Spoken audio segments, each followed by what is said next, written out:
আজকে আমি আমার প্রাইভেট বোটে করে বাগবাজারের ফেমাস লালগুলো স্পেশাল চর্বি দেওয়া ঘুগনি ও তার সাথে হাঁসের ডিম খেলাম, কি মজা।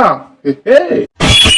প্রথমেই লঞ্চের টিকিট কেটে নি, দেন গঙ্গার সুন্দর দৃশ্য দেখতে দেখতে যাচ্ছিলাম, হঠাৎ আমার প্রাইভেট বোটের সাথে দেখা, দেন ওটা করে সোজা চলে এলাম আজকের ডেস্টিনেশন বাগবাজার। এই যে ফেমাস লালুগুলুর ঘুগনি, লালুগুলু অল টাইম চালু। বেশি দেরি না করে ঝটপট কাকুকে বললাম, দাও 1 প্লেট বেশি করে চর্বি দিয়ে ঘুগনি। কাকু সুন্দর করে পেঁয়াজ লঙ্কা দিয়ে সাজিয়ে হাতে দিয়ে দিল। এর দাম মাত্র 30 টাকা, যাতে হয় না ট্রেনের টিকিট।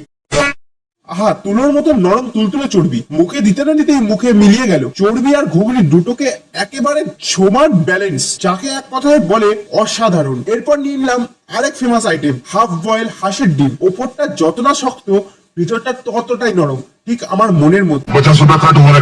আহা আহা, সুন্দর। এরপর পেট না ভরে গরম ঘটি নিয়ে নিলাম, ঝাল ঝাল চকটক, অসাধারণ খেতে। তোমরা কমেন্টে বলো, এটা কি ঘটি গরম নাকি গরম ঘটি, কোনটা ঠিক বলো তো। আমি বাড়িতে থাকি, তোমরা ততক্ষণ চ্যানেলটা টুকুস করে সাবস্ক্রাইব করে দাও। আজকের মতো বাই।